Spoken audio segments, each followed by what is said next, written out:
Made daily with organic, farm to table, localized, neuralized, sterilized, Scotch guarded for 2020 repellent, available online, shipped via Amazon, not available on Sundays, broken pencil logic. You stay classy, internet. I'm Suave Burgundy. Is that what you used to? Almost. I'll take responsibility for this one. This one was me because I thought they were gonna give me a countdown before. Yeah, ho. They didn't give us one, so that's my. I'll take responsibility for that one, but it was almost perfect. Okay, perfect. Yeah, man. This might be. Well, this is one of, but I don't know if it's going to be the last time you hear me do this. Today's date. December the 16th, Monday, December the 16th, year of our Lord. Year of our Lord. I said year of our Lord. Year of our Lord. 20 and 20, 4 for 4. Would you like fries with that, sir? Yes. I said yes. Dipping sauce for your nuggets, pause. As long as the potatoes still have skin, I don't need no sauce for the nuggets. So I'm gonna say no. I don't even know what the correlation between those two things is. I'm gonna let you have it. It just sounds cool. It just sounded cool. Like it's just, me. I'm out here. I'm money bag yoing it. Fries in the bag, bro. Just dump them. I don't even need a container. Let the church say. Hey man, that's too heavy. Eating out the paper bag, bro. I mean, what's the difference in you dumping them and them dumping them? Just go ahead and say retreat. That's not my responsibility. Man, it's not my responsibility to help you save money on any type of food housings or any. That's not my responsibility. Put the fries in the bag with the receptacle that comes with them. I understand a couple things right now. Number one. Yeah. As always, since we've started saying it, this episode is sponsored by or powered by Vega Pro Audio. SerwinVega.com is your source for pro audio equipment, whether it be these 5 headphones, studio monitors, car audio, motorcycle audio, and marine audio. Shouts out Henry, shouts out Gary, SerwinVega.com. That's your source. I'm just saying, man, get you some and then, get you some. Rest in peace, class. Hey, one time for one time. Yeah. I need to send birthday shout outs to my beautiful bride. Because you stole my lead, but I'm glad you did it before I did, because then it would have really been a problem. I didn't know if you were going to veer off into the next lane or not, so I had to get that in real quick. Nah, yeah, I can never let the opportunity to say my salutations and my gratitude and my love to the Mrs. Burgundy. Happy birthday. We are out here gainfully employed and blissfully married. Gainfully employed. The two people you see on your screen are not just living the life in front of the camera. We're living the life opposite side of the camera. As evidenced by my gallivants down eyes 95, 85, and 75 on your ass. Skirt. Look, it's a whole YouTube series documentary that shows how outside I get. And there's a new interview. Some people tried to sit me down and ask me a few questions about myself, and I answered them. Shouts out to the Urban Advocate, Ramon. Quick question for you, Suave. Shoot. Are you in this flick? First of all, it's not a flick. Oh, stop it. Oh my goodness. We come from a different generation where different words have different meanings. And not just a different generation, but different region. Different generation, and different region. And I have formally decided that I am not transitioning any of the definitions for the words I know to this new stuff. I'm not downloading the firmware for Gen Z. Understand. I'm in the region where it meant something completely different, and not even what I said. However, I retract my question. Are you in the new motion picture? Okay. It's actually a documentary, but yes, I am in the documentary. I'm in it. I'm represented as myself speaking, and I'm also represented in it No. So we're on two different pages here. So unless what I'm thinking is a motion picture is the documentary. Yes. Denton Black Film Festival. Yes. Okay. Same thing. Same. Yeah. Okay. We on the same page. The presentation and the rollout looks very much like it's a full-fledged motion picture. That's exactly why I asked, which means Ramon is doing his thing. It is a motion picture level documentary, but yes, it has been resolution has been accepted and will be premiered at the Denton Black Film Festival in January of 2025. Stay tuned for more details as we choose to let you know about them. I am under strict lock and key about speaking on certain things. I have signed an NDA, not a real one, but I have signed an NDA with my word, which is just as good, probably better. That's the equivalent of a 80s handshake. Bam. If you don't know about the Urban Advocate, he's been a supporter, not just a gang member, but as a true supporter of the Broken Pencil Booking Company Pro Wrestling Podcast, infused with hip hop since day one. Day one, Pencil Pusher will be putting it mildly with this guy. In fact, I trust that man to delete my browser history if I had any such transgressions. He was the only person we trusted to get us into the film side of or the video side of this. And he came out with a professional setup from in my Texas abode for episode 200. Go back and look at it. Find out about it. Yeah. When I assemble, anytime I'm asked to assemble a team of filmmakers or a team of photographers, that is my first call and my only call. Everything else after that, I mean, we not really interested. You can hold the bag, but we got the rest of it. I got people too, but like, on that side, like, yeah. No, I absolutely 100% agree. It's just when people come looking for me and asking about my services and what it would cost, that's the only call I'm making. After that, it's like, hey, take it easy. Take it easy. I can't guarantee. I can guarantee the quality of the work he's going to turn in. Everybody else is kind of like wait and see, and I can't put my name on everybody like that. Pause. That wasn't even possible, but for real, I can't just put my name on anybody and anything. You gotta have some morals and scruples, and have some standards and whatnot. Facts a million. Let's get into it, man. We putting this off long enough. We were already warmed up. So we took a small break because life be lifing.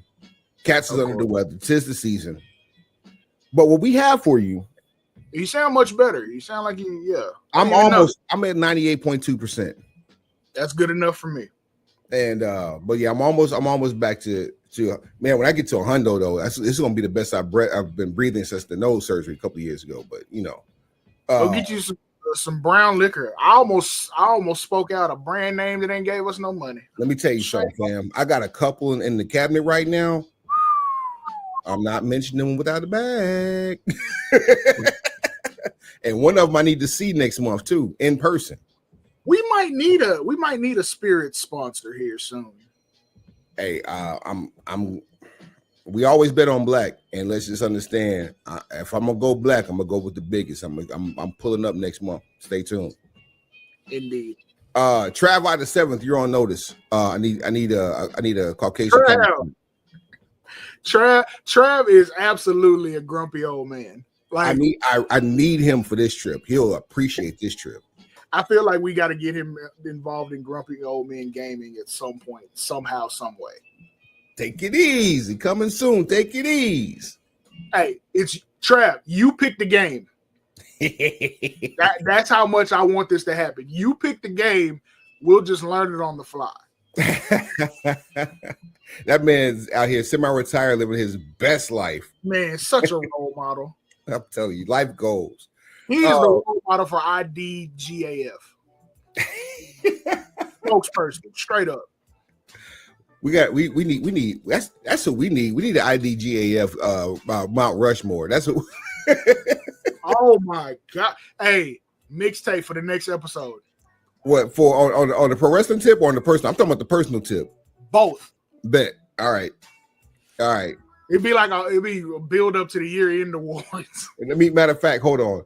Let me send this to you right now. Yup. I said sew it in. Bam, there you go. You can't burn a bridge if you're walking on water. That's all I'm saying. Touchdown. Oh, that's quotable. All right. Since we've last met with the Pencil Pusher Massive, right? AEW Full Gear happened, WWE Survivor Series happened, and we haven't touched on either one of them. Something else happened. WWE Saturday Night's Main Event also happened. I was gonna get to that. Okay, bet. But so we're going to talk about all three this episode, but we're going to do it in a way that we've never done before. World, premiere. Against my better judgment, against my wishes, Swab decided to take one for the team, and order AEW Full Gear. Now, he was against it until marketing took a fair shot at him again, and he got the 2-for-1 value pack with AEW. So not only do we get Full Gear, we also get World's End, for the couple price, which is you probably would have forgot about that had I not said that. No, to summarize, the build had become so lackluster that we were literally like, are we going to buy one pay-per-view just to see Bobby Lashley's debut? Because that was the only thing we were interested in. That was it. And literally, this is up until the very last minute that you can do this. And then I log into the Triller app. Shout out to Triller. Go ahead, drop us a check. Yeah, please and thank you. Please and thank you. Log into the app, and what I will say is that the transition from Bleacher Report to Triller has been absolutely phenomenal. Service and streaming has been pristine for the most part, but what's even better is that they have been offering package deals for AEW shows. So rather than pay full price for two separate events, you pay one price for two, which is great in this case because, as timing would have it, I've been a day one Max subscriber. Yes, I can't for a number of reasons. We ain't got to worry about that no more. Mind your business, all I'm saying. Just mind your business. So as we proceed, we're going to put a dollar value based on what the ne'er-do-wells would have paid, not what we paid for the pay-per-view. And we're going to work our way into the pocket of what we paid to determine if and what said refund would be based on what we saw. And just to be fair, the same dollar amount is going to go into WWE Survivor Series, even though there's less matches, and Saturday Night's Main Event.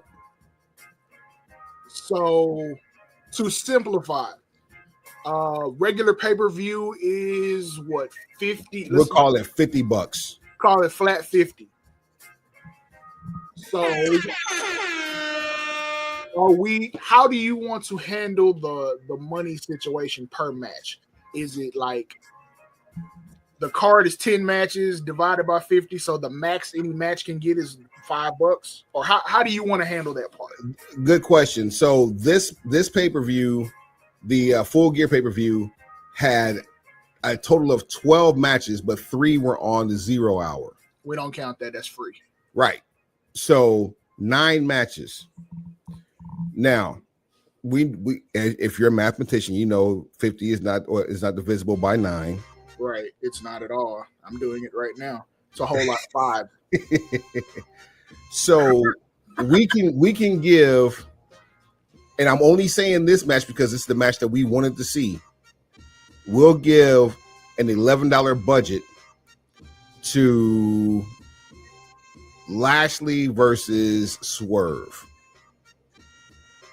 And I think that should balance this out. Let me see how good my math is here. Because we're fleshing this out on the fly, pause.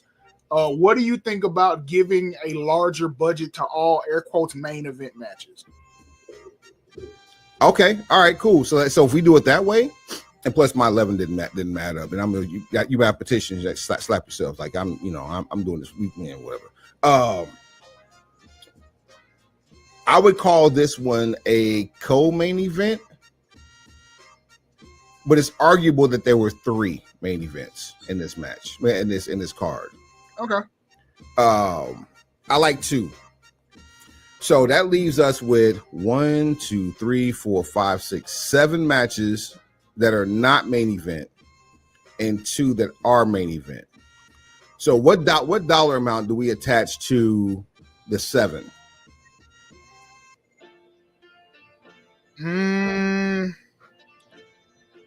Times.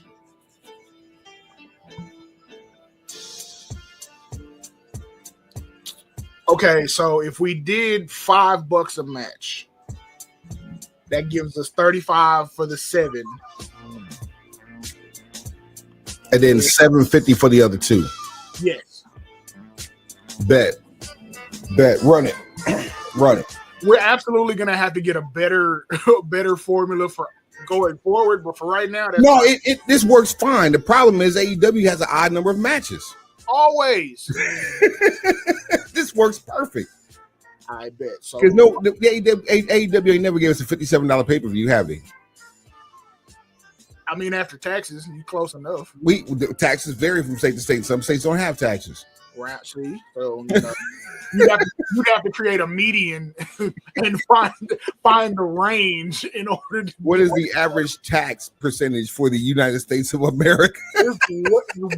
What's the tariffs? There's way too much math going on. We paying tariffs, and look, we only really get to do this for like another couple of weeks, which is great. I mean, because we can. Let's keep it a buck. Everybody is no swab. This just the amount is going to go down because let's be honest. Netflix is going to be roughly $25. Now, granted, just to watch Monday Night Raw, you're going to have Netflix. I don't know anybody's going to take the free Netflix just to watch Monday Night Raw because there's going to be a ton of commercials if you do that. I mean, it's just like watching it on regular cable. Like you're going to have commercials are commercials. And most of the time, even when you pay to not have commercials, you just get more personalized commercials. And let me preface this too by saying, all you listening to this talking about why are y'all still paying for stuff? Because we're legal businessmen. It's a tax write-off. We've explained this before. You out here still trying to figure out why your service is getting cut off because you ain't paying. You paying somebody versus paying some people. You missed You missed 2 matches on the undercard because you had a service interruption. And the undercard was free. What the hell wrong with you, man? You don't argue with nobody who done shot dice with Lou Thez. He told you about the press before it even happened. Jeez, bruh. But I mean, just start living out. Look, we completely understand there are some people that have to make choices. Luckily, right now, we're in a position where those choices don't have to be made by us because those choices pay us. You want to get a pay-per-view? Yep. Want to bootleg it? Nope.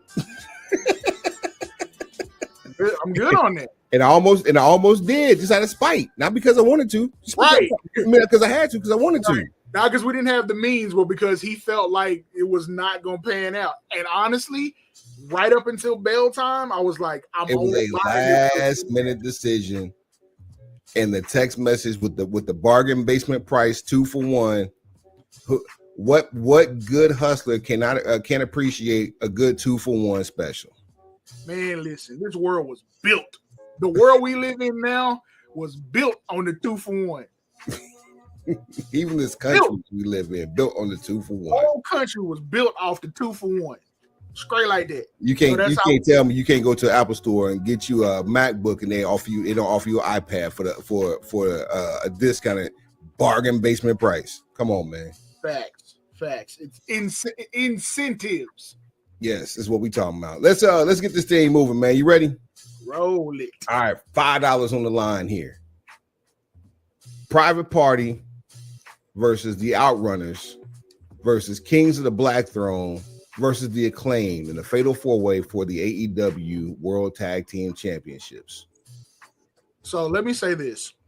what are we about 2, maybe 3 weeks removed from this actual show? Yep. I don't remember anything about that match.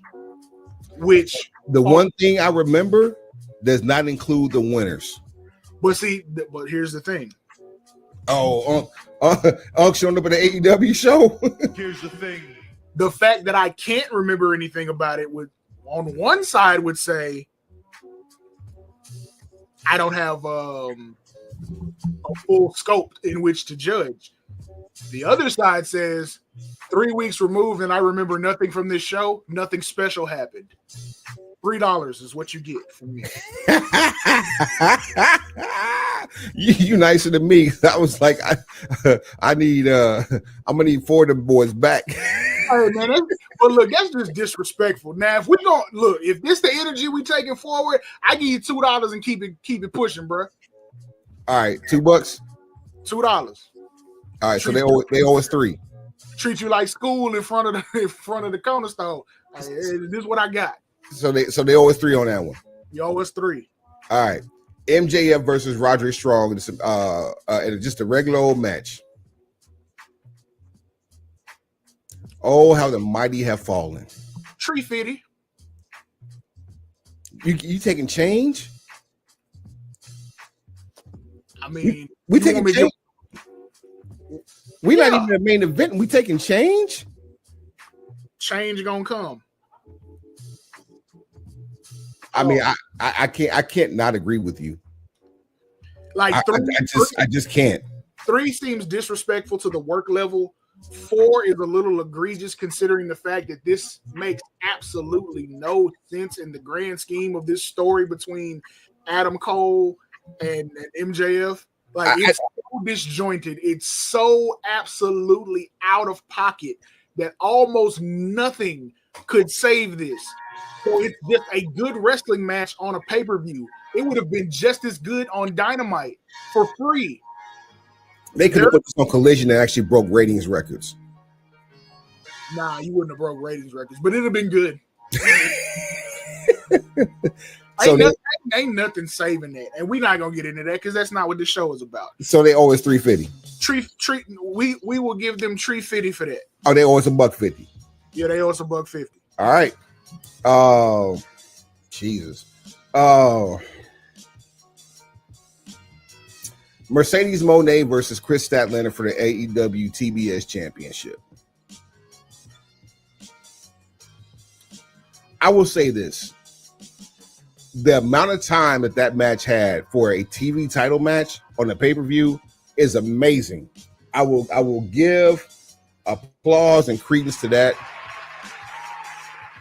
And Mercedes gave us, like, Mercedes, a lot of times, much to the chagrin of a lot of AEW fans, gives you more reason to watch a match with another woman involved than any other 2 women in AEW, regardless of what anyone may think, because Mercedes will keep you interested enough and do what she does with the false finishes. Like, this was a high level work rate match for a returning Chris Statlander in a face role. I'm not mad at this, and truth be told, I'm only going to ask for $1 back on this one.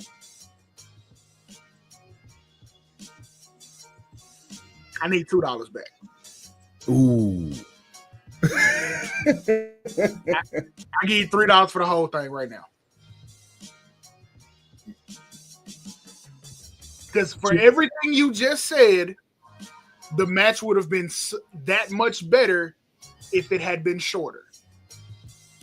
You think you went on too long? Yes, I do.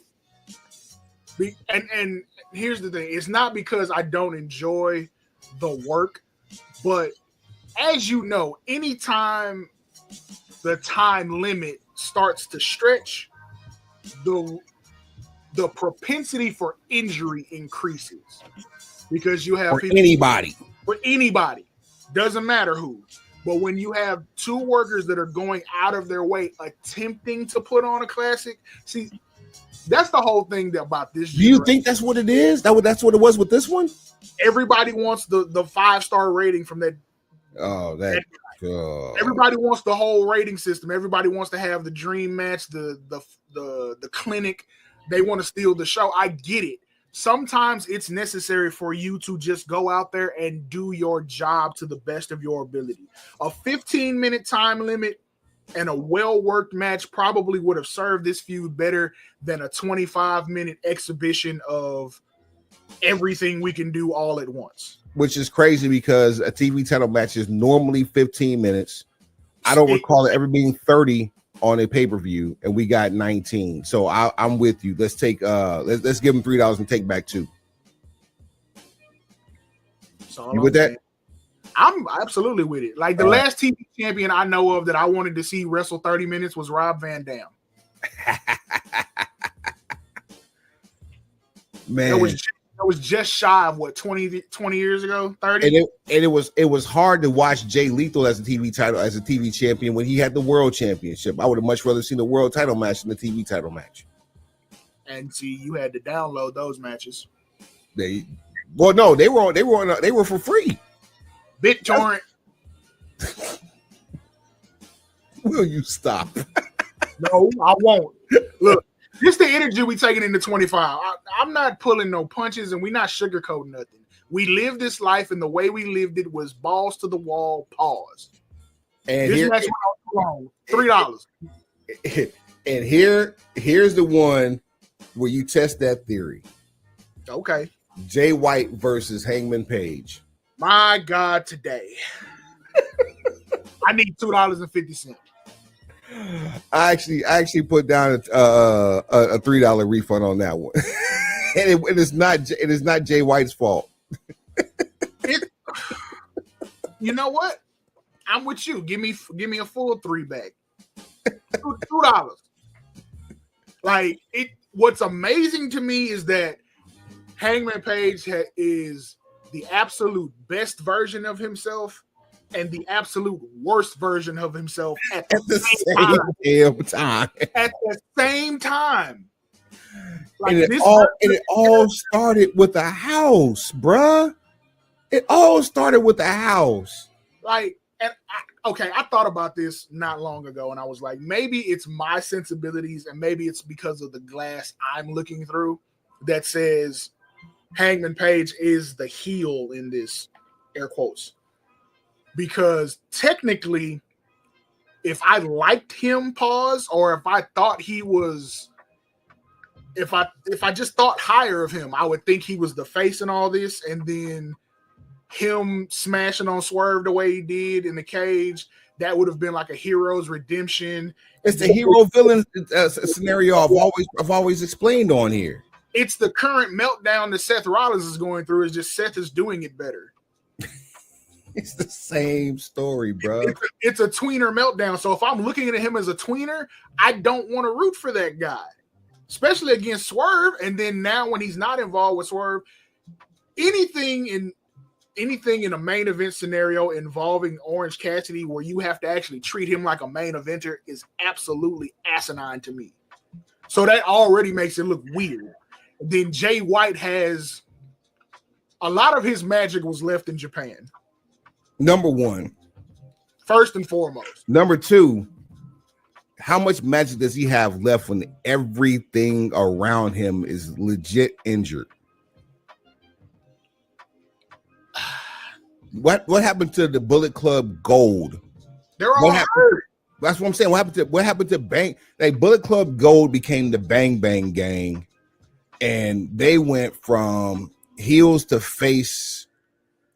They're not even faces. They're more fan favorites than they are faces. Macho Man Juice Robinson's hurt again. I haven't seen the Gun Club in I don't know how long. They got dismantled backstage. Are they like on Rampage duty or like what is? Nah, they're hurt.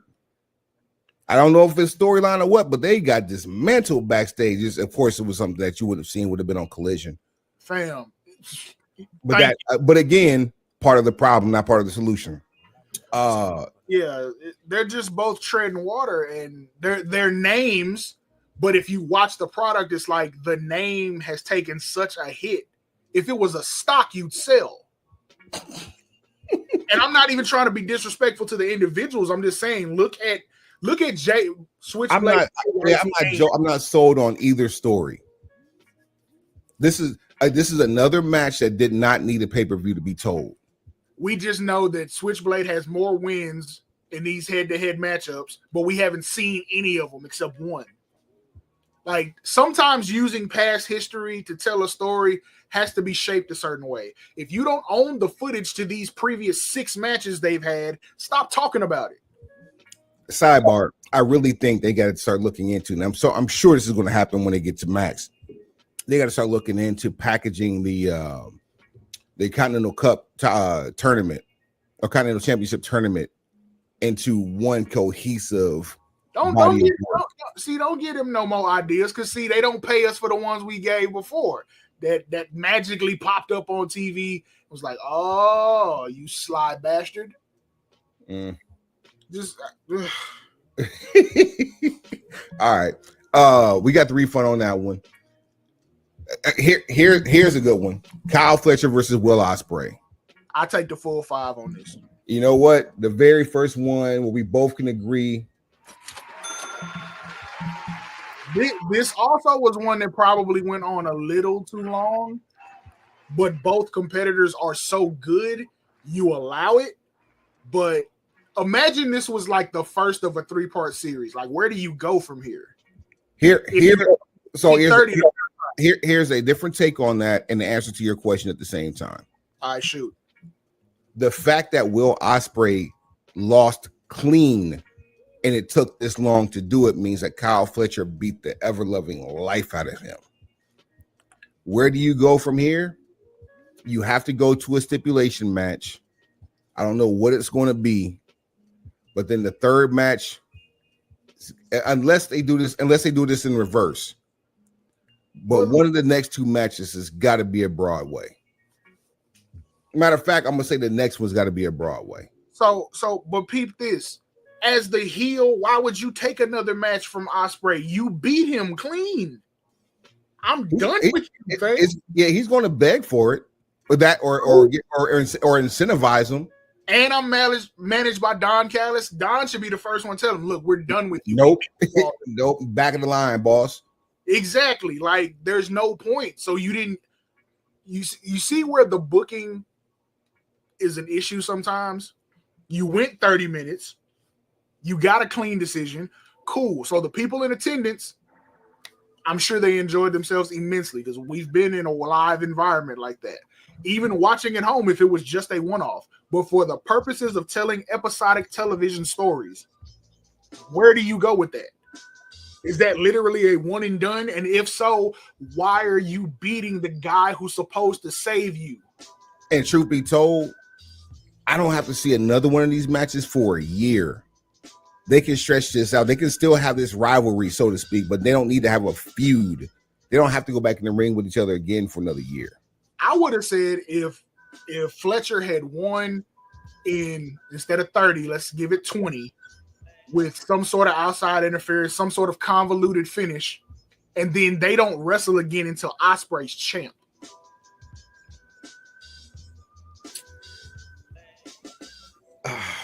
Then that's where you can AEW booking tells me that when is not a matter of if, when Ospreay's champ, that Kyle Fletcher is going to end up winning a briefcase or a ring. That's going to put him in contention. Either of which don't mean a damn thing. If they don't. Again, this is what we've been subjected to for the last 5 years. I want better for them. I want better. I do too. Suave, I do too. It's just like, Ospreay was the guy. If you weren't going to ride the wave of what Swerve was, which now even looks like a dumber decision to have Daniel Bryan unthrone him. It just, whichever one of them, doesn't matter. Daniel Bryan, Bryan Danielson, American Dragon, Chinese Kitchen, whichever one of them you want to make it. Kung Pao Submission Club or whatever gang he was part of. Either way, it just now it looks even dumber. General Soul's Dojo. Yes, General Soul's Dojo. Oh man, the Mongolian wrestling palace. Like it just at this point, that's exactly how I see it. Like it looks like a dumber decision by all accounts, completely to have abandoned Swerve. Then you take Ospreay and you start giving him unnecessary losses, and it's like, bro, are you trying to find someone to carry the flagship? Who is your flagship talent? Can't answer it. You don't have an answer. You don't have a lead dog in this, and that's a problem. That's a problem, bro. That's a problem. So at least with this, if Swerve was still champ, your transition, if you decided to get the title off Swerve, would have been Bobby Lashley, a proven competitor at professional wrestling as well as mixed martial arts, and he looks the part. And MVP looks the mouthpiece part. Pause. Are we trying to make money or not? Soon. Very, very soon. Let's move on. This will be quick. Daniel Garcia versus Jack Perry for the AEW TNT Championship. $250, not $1 more. Man, you're generous with Jack Perry, bro. I mean, I never need to see him on my TV screen again. I'm trying not to be disrespectful to the work being done, but quite honestly, I don't remember anything about that match either, and I actually fell asleep on it once. That's exactly my point. Nothing against Daniel Garcia. Everything about Jack Perry says I'm not interested. I want a full refund. I want $5. Nah, 4. Take it. Sold. Here we go. Konosuke Takeshita versus Ricochet for the AEW International Championship. And the fact that Takeshita retains the title, that's the right decision. It is definitely the right decision. Absolutely the right decision. Man, I'm gonna give to me this one. I'm gonna take it all. I'm gonna give them all $5. I've told you since the first time we laid eyes on Takeshita that he deserves to be in this slower, methodical, more muscly of a heel role, because it's not something that we've seen from a Japanese star in quite some time. Now he working new school turn up. That's it. That's all. No refund on that one. He working new school video game matches, and that's it. But he looks the part. And Ricochet is doing Ricochet things. And Takeshita is still catching a veteran. But Ricochet continues to talk himself out of position. Bruh, let me tell you something. If Ricochet would have won this match, we would have asked for I'm speaking for you too, we would have asked for all $5 back. Simply because of what he's done on social media. It's possible, but it's another situation of like you bring in another big name signee, you give him, a cool debut. He might get something that seems like a dream match at his first pay-per-view or his first couple of Dynamites, and then he starts losing, and then he's like, okay, he's just a guy on the roster. I don't think you signed Ricochet to be just a guy on the roster. If you did, shame on you. Dog. I'll give him $4 only because Takeshita went over. Ricochet, I take $1 back. Do us a favor. Do yourself a favor. Nope. Don't tell him nothing because he ain't gonna listen. He gonna have to learn. He gonna have to FAFO on social media. Nope. Shut the up. He ain't. That's all you gotta do. He's already proven that it's not gonna happen. He gonna argue with you to the death. It don't matter if it's about Wendy's nuggets or he arguing about car transmissions. He gonna argue with whoever to the death, whether they have 6 followers or 6 million. He arguing. And his wife, I can appreciate her because she got time right now. But she went radio silent after she cooked a couple people. She like, all right, I'm done. We ain't got nothing to talk about. You ain't gonna see me on TV.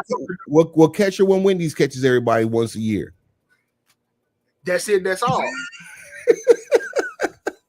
Rico keep going on these podcasts and these different shows and interviews and venues talking about he invented AEW. I get it in theory, but if you're not going to go full blown heel and say that same thing on television, why are you out? You're a better heel on a podcast than you are on television. And if you're not moonwalking your way into the Hurt Syndicate, again, shut the up. Okay, imagine that statement being said from MVP with Ricochet in the Hurt Syndicate, saying this man invented what AEW is right now. Now you got some credibility because you have footage that would support that statement. And what is the one thing that has gotten MVP through his entire career? His ability to speak coherently. Straight up heat. That's it. Heat. He got a whole career. He made us fans of his from heat, not from work rate, from heat. He's got great taste in rap music too, because shout out to MVP. He retweeted Taylor too, man. Facts. So yeah, we'll give him $4 for that one. $4. Now for the big money matches, $750 a piece. All right. Bobby Lashley versus Swerve Strickland. We knew what it was. We knew. And truth be told, if I'm mad because Swerve got offense, but we Swerve guys, bro. Still should be champ in my eyes, but we're pro Swerve. I'm giving the whole 750. I'm not shying away from any of that. I knew what this was, and Swerve got way more in than he should have. But this was the Bobby Lashley welcome party. I wasn't in love with the finish. I wasn't in love with the finish, and that kind of played into it. It was a 90s dominant heel style match, which I'm cool with. It was almost Brock versus Cena with the 16 suplexes, the Suplex City bitch. That would have been better. I agree, but we've already seen that one. We didn't need to see it from two melanated talents. But we've never seen it in AEW. That would have done more to solidify Bobby Lashley. And then you're gonna do this match again. There's no way that you don't. So yeah, I would have preferred that, but I like what I got. It's just you saw the spot outside where MVP gets in the way. Swerve is literally sizing him up, about to give him the work. And then it's a very anticlimactic situation where Bobby regains his composure, knocks Swerve into this and that, then throws him in the ring, gives him the finish, and then we going home. Bully ball. Bully ball. Give me. You owe me 50 cents. All right, I'll concede with 50 cents. I would gladly concede with 50 cents just because of the explanation there. Because to me, anything that led up to a Lashley victory in dominant form would have garnered a higher amount of return for me. You got the answer right. You didn't show your work. There you go. Finally, oh God, where work rate goes out the window. I don't even care about work rate. It's just the way the pay-per-view ended. Like, this was the end? Jon Moxley, your champion, the AEW World Champion versus Orange Cassidy. You realize you haven't seen the belt since he's become champion? Like, what's the point? It's not your AEW anymore. You'll get credit for that. Whatever I end up rating this match, part of it is because you said that. There's a dollar that at least stays with AEW because we haven't seen the belt since All Out. My problem with it is I don't think there's a payoff to all this. I don't think they have one in mind.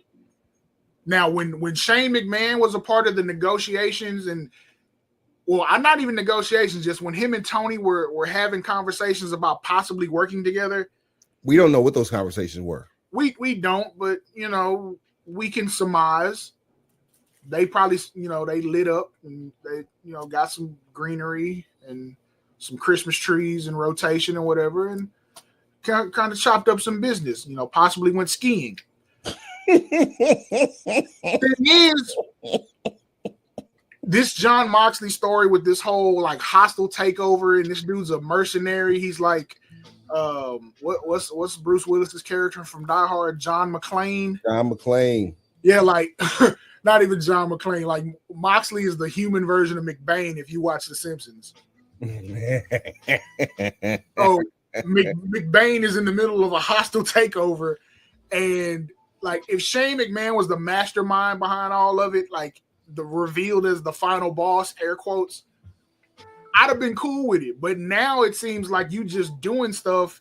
You don't have a final destination for this. There's no big reveal. There's no big payoff that I can see.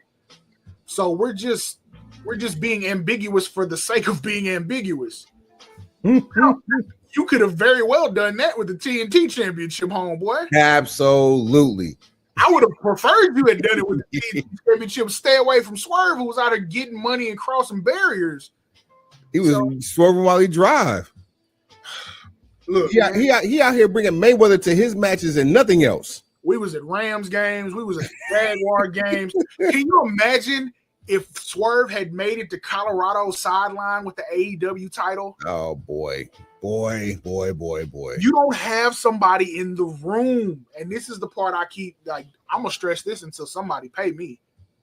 I shot dice with Lou Thez. Outside, you know what that means? Outside. Do you understand how outside you have to have been to shot dice with Lou Thez?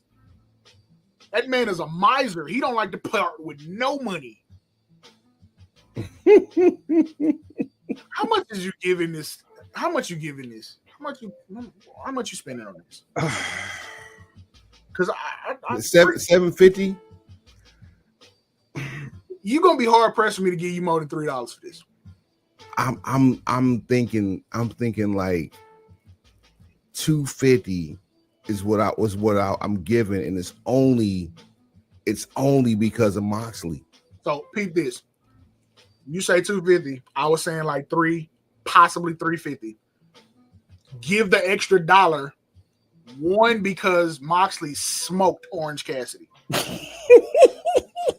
That's the first reason. So that I can agree with. That went the way it was supposed to.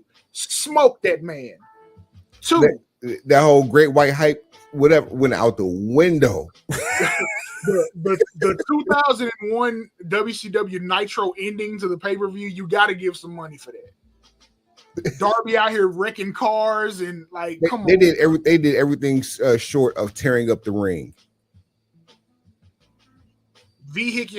Attempts at vehicular homicide. Darby does concussed himself in a Crown Vic.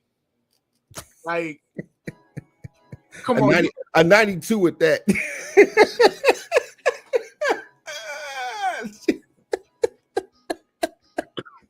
My God. So, hey, what's the Mercury? Is not the Crown Vic. The Grand Marquis. Yeah. It's another one though. It's the Grand Marquis. Are you talking about the Marauder? Yes.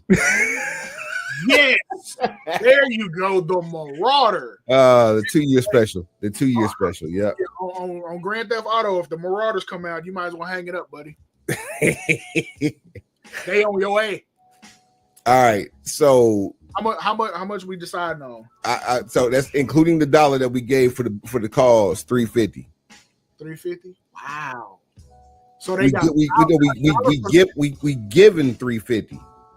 That's $1 for the cause, $1 for the post match, and $1.50 because Orange got smoked on live television. That's half. That's 50%. I mean, to me, that's okay. $350. All right. What that tally hitting for? $18.50, bruv. That's how much they owe us, or that's how much we gave them? That's how much they owe us. Okay. Round it up. Give us $20 back. So it's a $30. If we round it, it's a $30 pay-per-view. Not too shabby. They did better than I thought they was gonna do. True. Because it could have got ugly. Had we been a little more we scrutinized that a little harder, it could have been real. But that's respect. and this is with some age too, because when it was fresh, oh boy, this was probably single digits. Yeah, this is us being really kind in hindsight. Yeah, we don't need to let things like sit around. They don't need to stew as long as this one did. So they benefited from hard hiatus. Yeah, because we had a chance. We'll talk a little bit more about that too, because we got a couple of musical projects we want to talk about, and the aging process. It's like cheese. Like we took a bite when it first came off the wheel, but we sit in the back and let it sit inside the I don't know what you call that. What the cellar, letting it sit inside the cheese cellar. Okay, there you go. All right. Yeah. We got good Lord. Right here. I'm gonna tell you what I'm looking at here in a second. This is crazy. Before we go away from full gear, I'll give you the top match times, by the way. Kyle Fletcher, Will Ospreay, 24:15, followed by Jay White and Hangman Page, 19:55, followed by Mercedes Moné and Chris Statlander, 19:25, and then 19:20 was Jon Moxley and Orange Cassidy. And then they needed the last 20 minutes. And then right behind that was Konosuke Takeshita versus Ricochet. That's crazy that the Moxley match lasted actually longer than the match of the night. Well, which one would you think was the match of the night? Was it Fletcher and Ospreay, or was it Takeshita and Ricochet? Fletcher and Ospreay. All right, by a hair, small margin. Yeah, especially with no titles on the line, I'll take that. Yeah, that's good. All right. So that's the reason I was saying, because I'm looking at WWE Survivor Series. We're going to run down this card real quick. $10 per match. Oh. Yeah, $10 per match.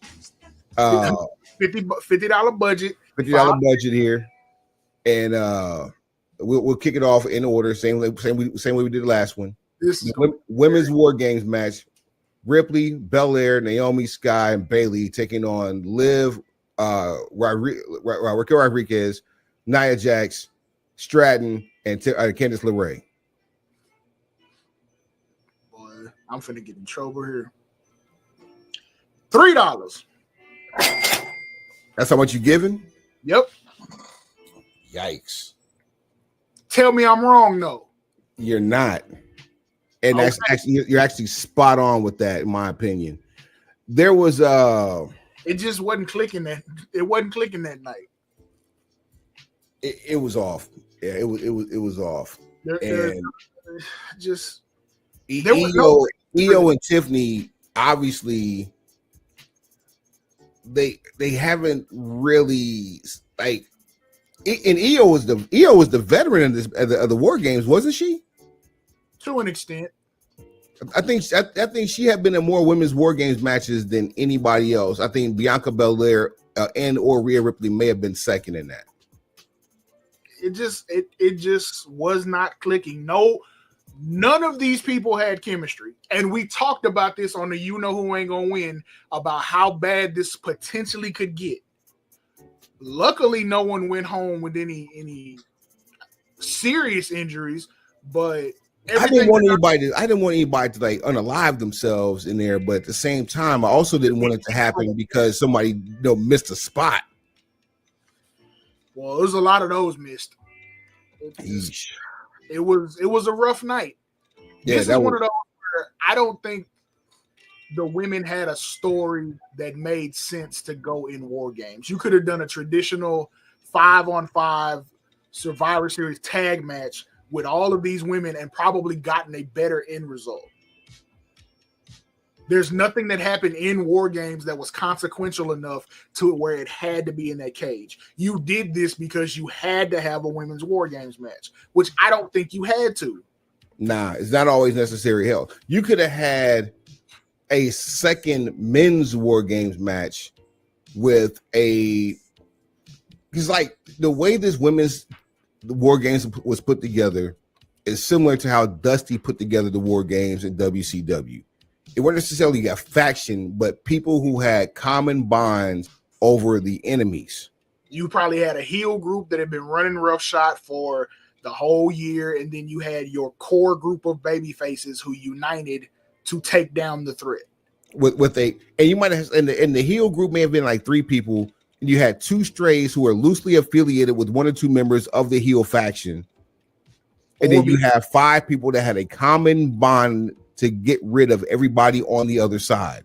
That's or because WCW is true Southern wrestling roots, you had the Horsemen or the Dangerous Alliance, and then you had a group of Sting.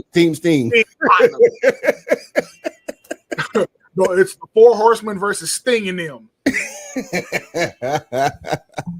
Like, come on, man, this is not right. Played by Hawk and Animal. Better hush. Like, this ain't rocket science. You could have put the Judgment Day in there versus Damian Priest and an assortment of, various characters.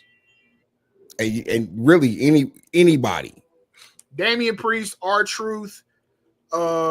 Give me 2 more. Uncle Howdy. Oh no. Just one. No. Or better. Yeah, there you go. Actually, right there. You could have done Judgment Day versus Wyatt 6 in War Games. You could have done that. You could have. You could have. Is the bloom off the rose for the Wyatt 6? The bloom is off the rose. They still have a viable use based on their initial interactions as a faction returning as the Wyatts into WWE, and that is avenging the loss of family because somebody betrayed their family. Because I truly believe that the New Day is next on their radar. The writing for them has to get better. And honestly, with this new situation going on, it might not be a bad idea for them to hop in the portal. Which and go where though? SmackDown. I know we're not sending an NXT, bro. Are we?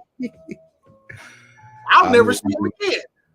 There's history with every member of them except for Rowan. I mean, but at that point, it just feels like you're sending them down there just because you refuse to write anything for them. Truth be told, I want to see them pop up wherever the hell they feel like it. I don't want to see them bound by one brand because people. Okay, I hear what you're saying. Go ahead. Keep. Yeah, people hate each other. People turn on each other that hate every day. It'll be all right. Just you got replacements, right? Yeah. I hope they land on their feet. That part we can concede with that one. Shin Split Nakamura defeats LA Knight, winner and new United States champion, the Shinobi Samurai, not the artist formerly known or the artist known as the Shinobi Samurai. Black Mist, fool. I want to hear what you would give this match. That'll help me figure this out. I want to give this match based on how Nakamura dominated this match. I'm going to give it. I only want $3 back, and it would be less than that if LA Knight was on the other side of the ring. So I only want a $3 refund because the right guy won. I feel like I want at least $4 back. We can split the difference, $6.50. Run it. $3.50 for the refund. All right. I don't know what's going on. Triple threat match. Triple threat. Braun Breaker, Sheamus, Ludwig Kaiser, Intercontinental title. Hey, I'll tell you in a minute.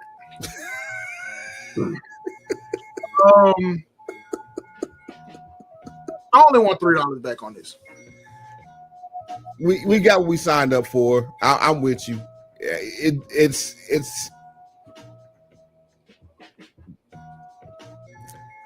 was a match. It was a match. It was a match. Everybody worked hard. Nobody got hurt. Everybody went home the way they were supposed to. Same champ. We good. And still. I ain't gonna trip. I ain't gonna trip. Yeah, I don't see anybody else coming out of this with the belt and us giving them more money because of it. Yeah, $350 for the refund. $350. All right. Next up, Gunther. I'm sorry, Walter. I had to do that, one time for Samantha Irvin just as like a send off. Walter, the ring general. Walter in our house. Versus taking on Damian Priest with a technical submission. That's one of the most underused finishes in WWE. A technical submission. I think we need to see more of that, but not like I do see it once a month, but like maybe more than once every 2 years. You just got to make it a habit. You really do have to make it a habit of beating people by submission. And I think Walter is the perfect competitor to do that with. I think, do you need more than the sleeper hold though? I mean, I feel like he should expand his arsenal. For us, for people, for crate diggers like us, yeah, you might want something, On the contrary, though, because like for crate diggers like us, the sleeper hold is like the holy grail. But it's one of those moves that hasn't had enough love since like Roddy Piper was doing it. Mm-hmm. Yep. So, and then after Roddy, the wrong people had it. Like repetition does everything. It could be an arm bar if you do it 50 weeks in a row. List. Move number 734. Arm bar. So it could be sleeper hold. It could be the Texas clover leaf. It could be whatever. If you do it with enough repetition, it will get over. Period. That's just the way it works. So, I only want $1 back off of this match. Okay, I want, and that's because of Finn Balor. That's it. I thought for two big men telling this story, progressing this feud, and us knowing how Walter works, us knowing how Priest works, this is exactly what we expect out of them, and it was entertaining up until Finn Balor showed up. So I only want $1 back off this match. I understand. I'm with you. I'll ride with your assessment.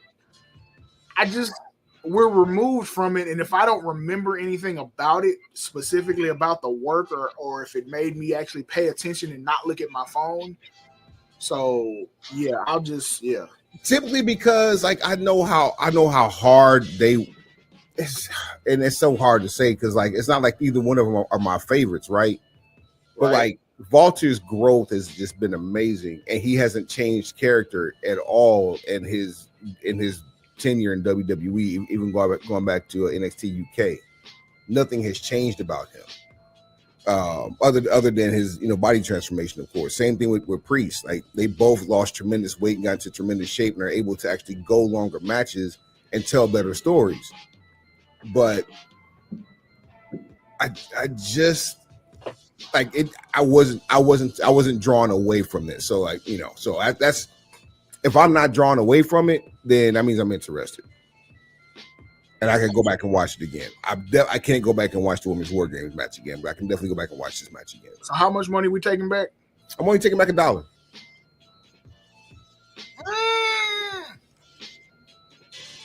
$2. $1.50? $2. I'll go with $2. I'll go against Finn for that. Because then we setting a precedent. Because I feel like if that's a high bar. Yeah, if I only want $1 back, that means I really was entertained. But and for this match, I actually was, except for when Finn came in. So if he made me remember that part about the match more than anything else, then yeah, I'm taking away. I can take away another $1. I can gladly do that. Cool. So here's where it gets interesting. All right. OG Bloodline. This is your daily acknowledgement. Tribal Chief Roman Reigns, the Usos, Sami Uso and CM Punk taking on. Wait, I'm sorry. The OG Gentrified Bloodline taking on Bloodline 2.0, Solo, Jacob, Tama Tonga, Tonga Loa, and Bronson Reed. Tama Tonga's a fool. Let's start with that. Did you ever have any doubt? Yeah.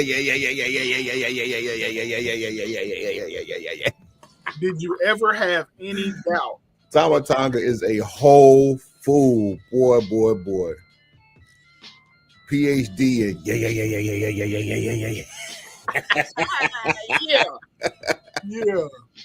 yeah. Let's see here. Northwestern Yeet State. I love you. that one killed me. Oh, how they recorded that one with a straight face, I would never know. I want to know how many takes it took to get that without everybody laughing at it. Oh man.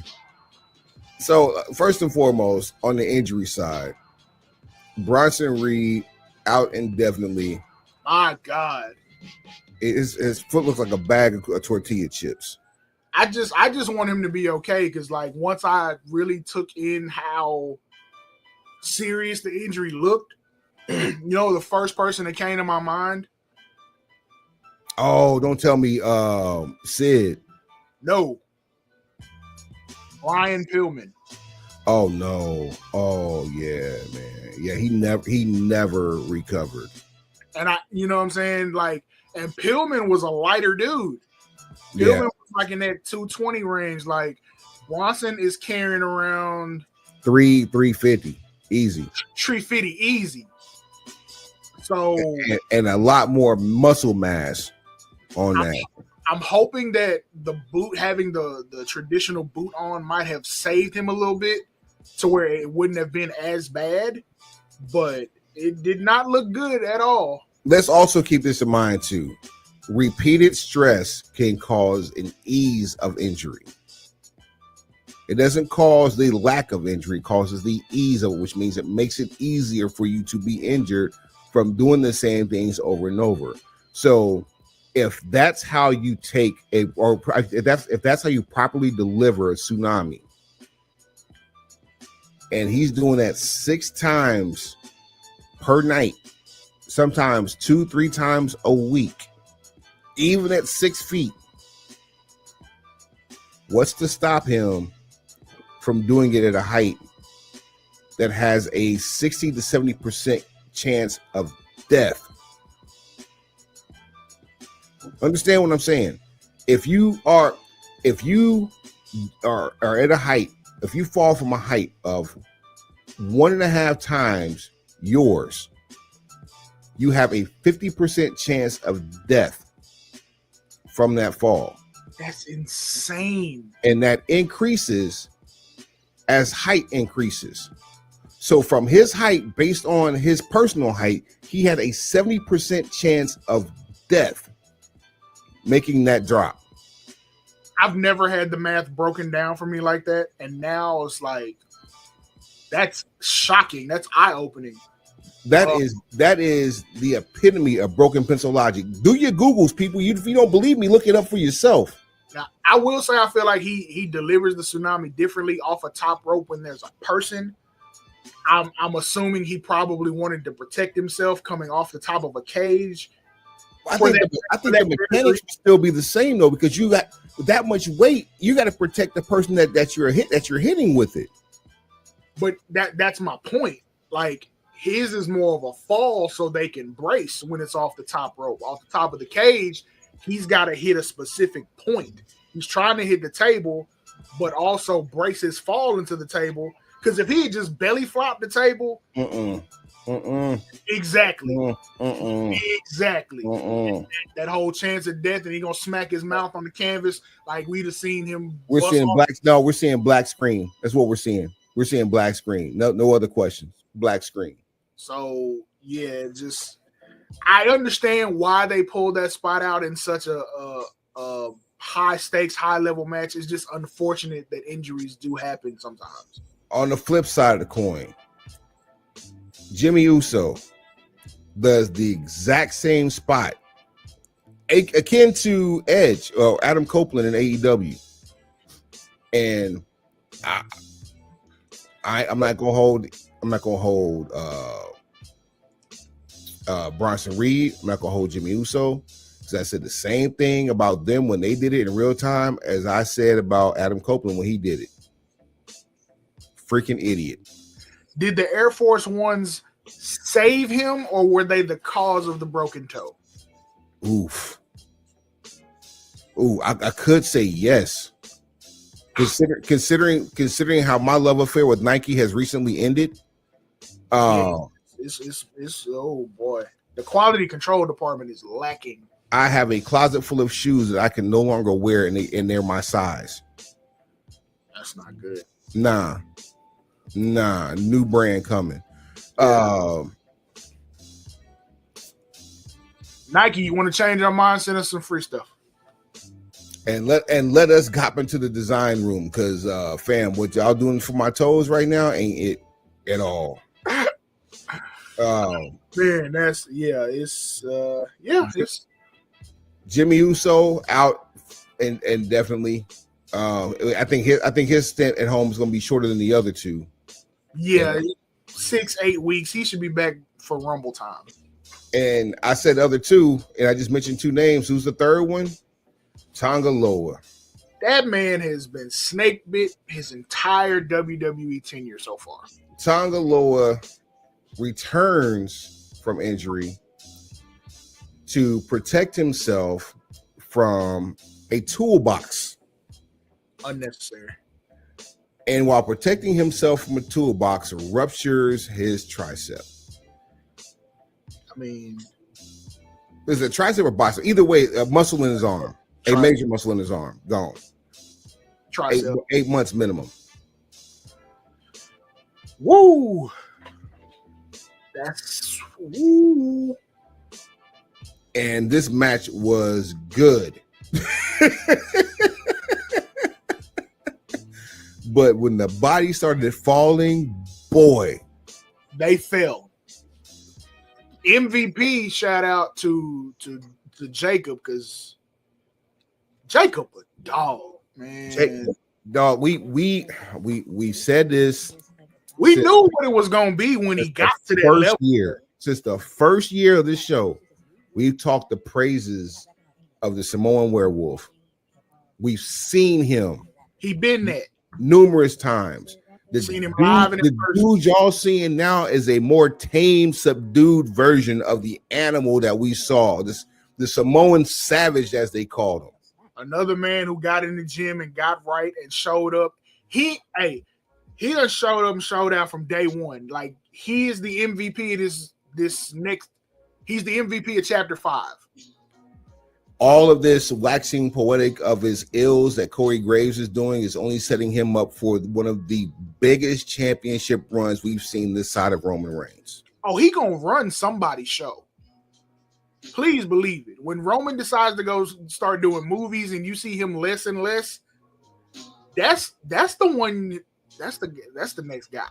And he's south of 35, so he got plenty of tread on those tires. Like Jay gonna get some burn, because Jay, he's put the full package together. Pause.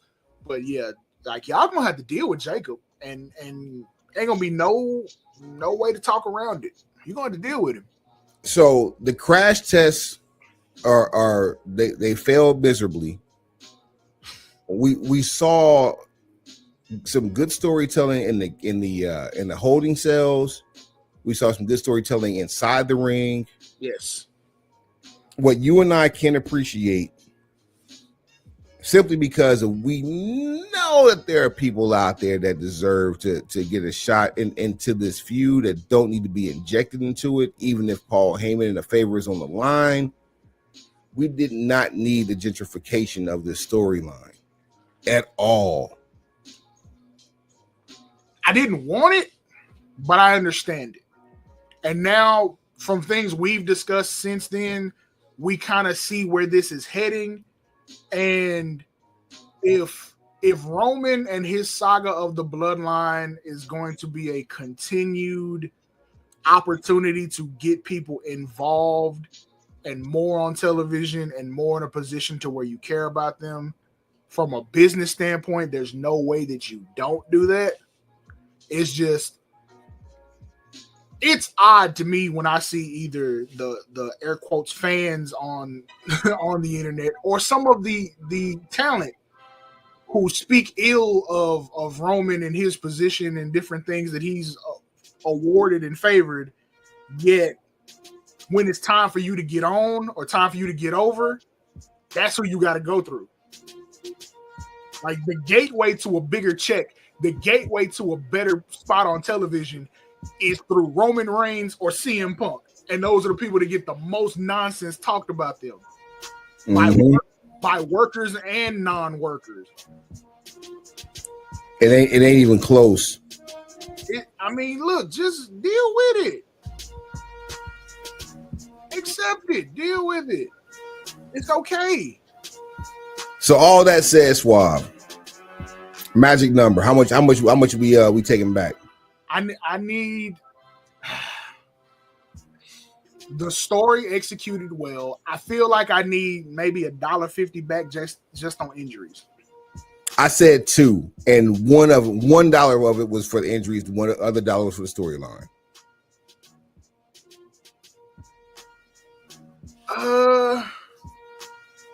I live with that. I live with $2 back. Cool. All right, I appreciate that. So that's a $18 refund on the $50 show. Not bad. Not bad. So both shows owe us like a 20 spot. Yeah. I mean, I would not have guessed that starting this to say that they were going to be about equal in what they owed us. It wasn't even like the thought process wasn't even close with AEW until we actually put it on paper. The thinking of that one, I thought we was about to get probably like 35, 40 back. To be honest with you, World's End is coming. World End is coming, and boy, it's cold outside. Boy. All right, finally, let's see here. What before we go into this, we haven't done this yet. This whole show.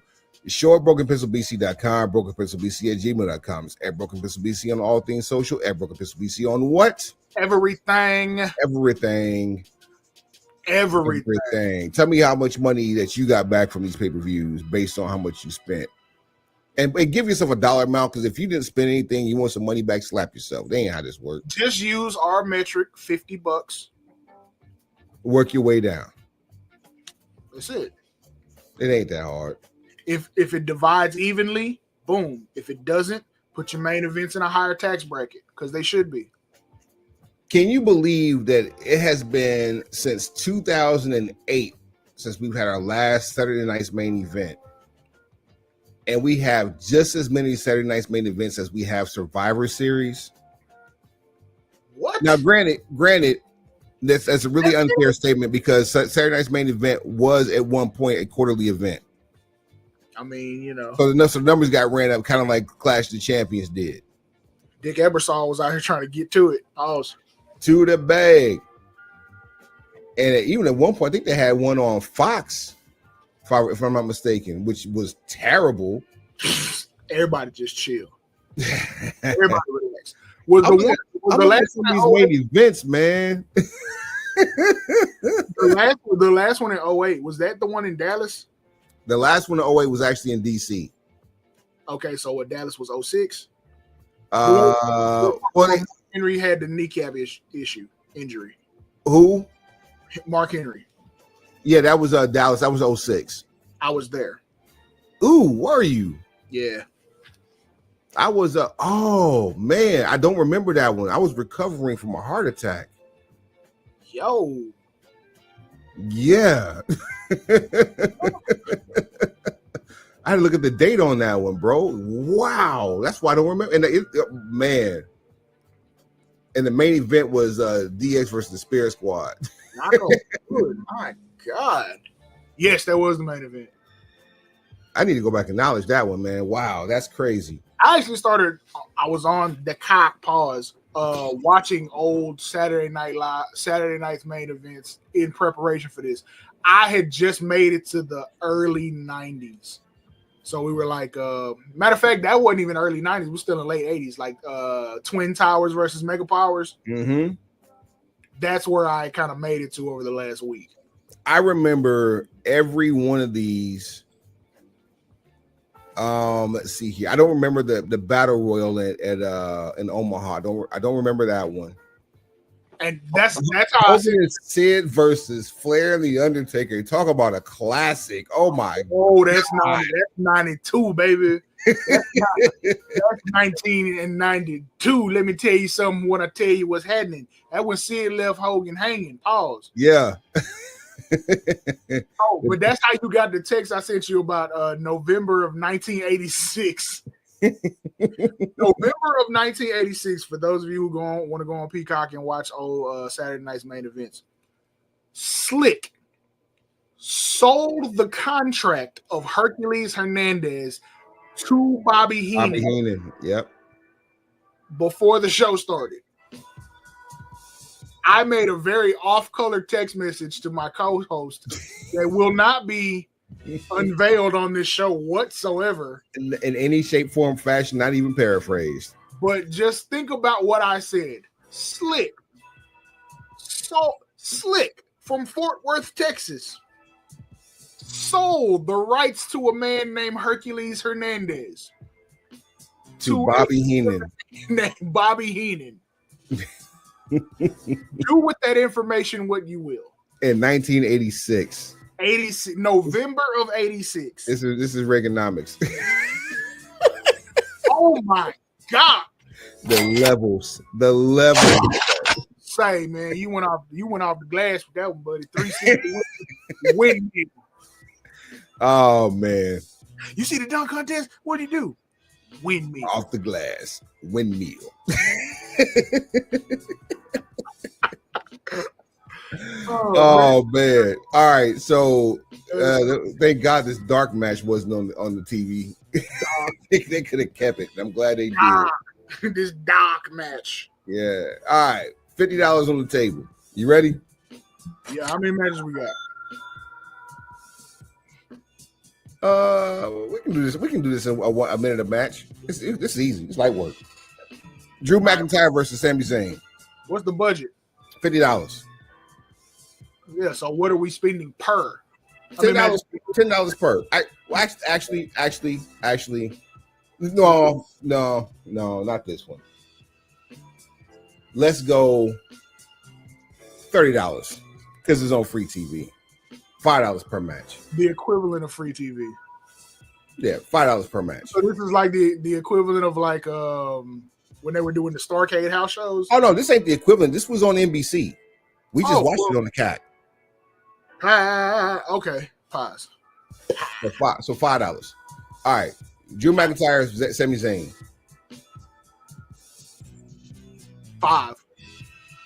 You want the whole refund back? No. I'll pay the full $5 for that. I don't you want paid $5 for it? Yeah, I don't want no money back on that one. Only because the right I said the white guy. Only because the right guy won. I'm with you totally. Liv Morgan versus Io Sky.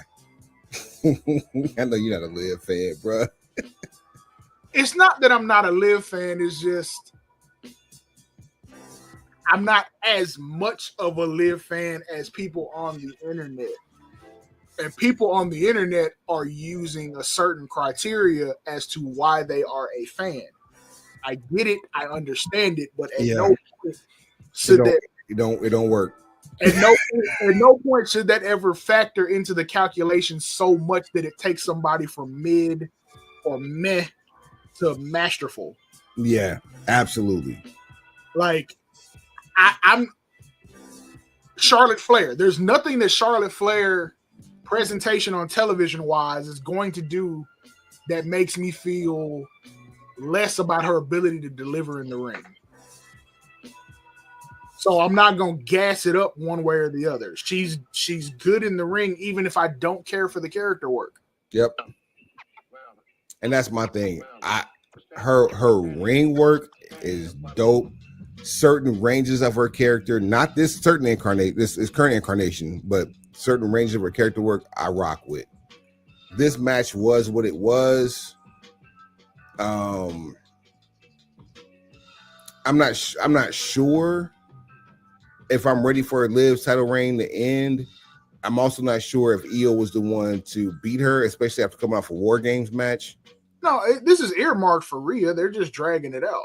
Yeah, but that's my whole thing. Saturday night's main event is designed to either make you think, make you believe that someone's going to win the title, or a title change actually happens. I think because of the hiatus since it's been since 2008, you don't have that same equity, especially with this new audience. They're just watching it because it's a show on.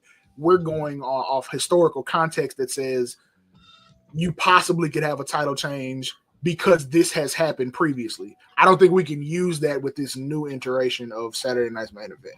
I'm giving them I'm giving them $3. I want $2 back. That's generous. It's generous. $250. $250. Okay, I'll go with that. I thought you were about to go left. No, I'm not gonna go left because people are gonna think I'm doing something, unscrupulous. Man, I don't know what these people think. I don't care because I shot dice with Luthez. That part. That part. Like I could have very easily took my $3 back and left, but I'm gonna be respectful of the work put in. All right. Next up, Walter taking on Finn Balor and Damian Priest, triple threat. Give me $2 back. $2? $2. Take it. I'll take it. And let's see here. That's easy work. Wait, did Walter really put in enough work for me to say give me $1 back? I don't think so, because I think the liberties were shared. The problem is you hot-shotted a triple threat match. This match went like 10 minutes shorter than the match at War Games. Yeah, I think even the audience at large kind of wanted to see. I think you could have accomplished the exact same thing if you did Finn versus Walter and just have Damian Priest interfere at the end. You could have made Damian Priest a special referee and got better traction than this. Oh man, no. No. He had just he had just lost, even though Finn was the cause of it. He had just lost, and the stipulation should have been Damian's referee. If he does not call it down the middle, then he does not get the title match. I don't need Damian Priest in a leather referee blouse. First of all, who said that we had to get that? You said Damian Priest, right? As a special referee, right? Don't make me put snot on this microphone. Pause. Don't do that. You got disinfectant wipes, my boy. Oh man. $2. Be thankful we got what we got. $2. $2 is the refund. I bet $2. All right, Chelsea Green versus Mi Chen, the United States Tournament Finals. I'm sorry, I'm gonna hate doing this, Suave. I need $4 back, bro. I'm gonna tell you why I agree with you. It has nothing to do with Mi Chen or Chelsea Green, because we had this conversation about maybe 2 weeks ago, where I had a very pointed revelation that there was a mid-card work rate title tournament with no workers in it. Like all the high-level work rate was doing other stuff. And then you get to the finals, and I'm like, I can see this coming a mile away. You're not about to crown the best worker that was in the tournament, that's still in the tournament. This is about to be a storyline championship. Here's what's worse. They could have only given us back $2. Here's where they lost another one from us. Don't you dare speak about their TNA World Title accolades in a match that had this kind of quality with a wrong person won. Don't you dare do it. And it happened. This has nothing to do with the talent that was in the match. It's the Chelsea Green obviously can work. We know about Mia Yim.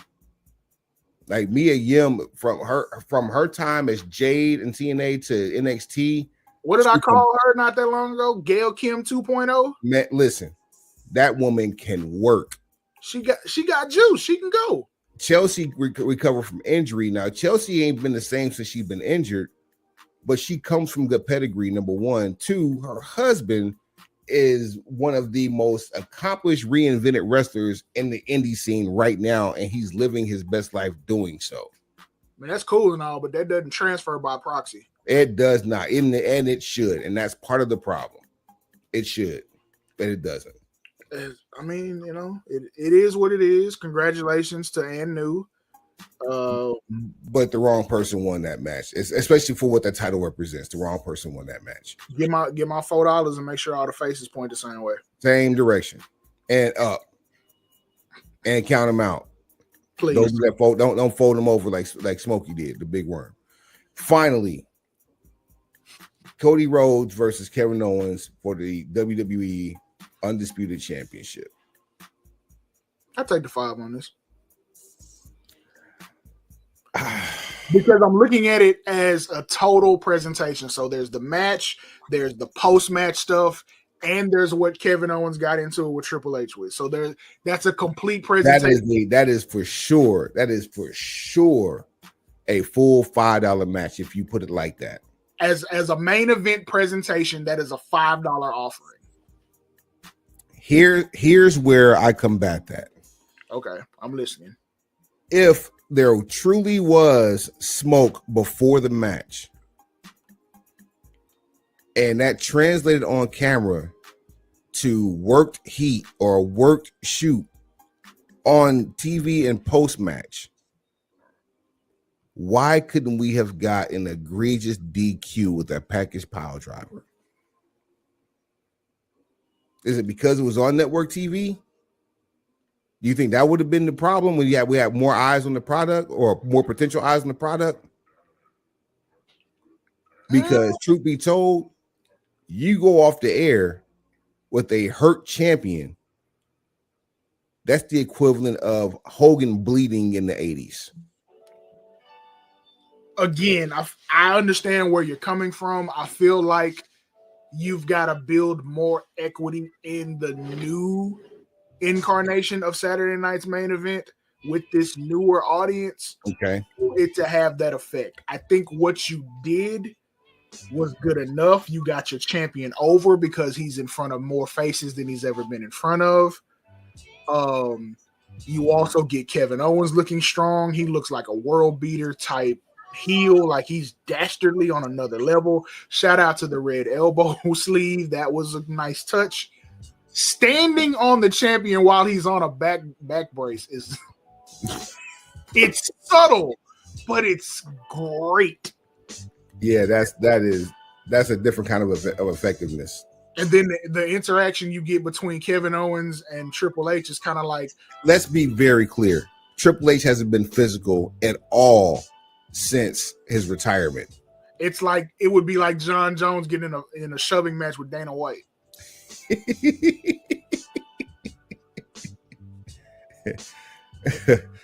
And we've never seen Dana throw hands, but we've seen Triple H throw some hands. So yeah, no refund on that one, huh? Nah. Who would have thought that Saturday night's main event would have got the most bang for our buck? And you got to give some credit for the one night only return of the Winged Eagle belt. They did, considering that belt hasn't been around for 30 plus years. They did a damn good job of recreating that belt. So there's nostalgia, there's old and new all mixed up. You got a great match. And for as much as we criticize what WWE decided to do in going with Cody and how lackluster it's been at times, I'm not going to sit here and act like he's not trying or he's not. No, they definitely have the right person in the role for the things that they're doing. It just wasn't time. If all this was foresight, like everything we're seeing now was built off of foresight, Cody's definitely the right person for the job. Yeah, I absolutely believed that he was the guy to dethrone Roman. I just said the timing was wrong. Like we were in the middle of something monumental. No, no, that we agree on that. What I'm saying is, like, for instance, like the Saturday Night's Main Event, the whole Netflix thing. Like, you don't. All Roman had to do was beat Terry. That's it. That's all he had to do, and then disappear. That's it. Even if he disappeared until War Games, all he had to do was beat Terry and disappear. And we were months away from that. Not years, months away from that. We can't win them all. But we should. But we should. When you control the outcome, when you write the ending, you should win them all. History's written by the winners, right? All right. Just checking. Once again, show brokenpencilbc.com, brokenpencilbc at gmail.com, at brokenpencilbc on all things social, at brokenpencilbc on what? Everything. And everything. Music's over. We're done with cars. Suave, take them to the house. Hey, how much did we get back on Saturday night's main event? How much they owe us? $8.50. Man, that is crazy. It's crazy work, right? That is crazy work. Pencil pushers, like, rate, share, subscribe, tell a friend, tell that friend to tell a friend, and then tell that friend again. Heads up, pencils down. Whole lot of fucking gang shit.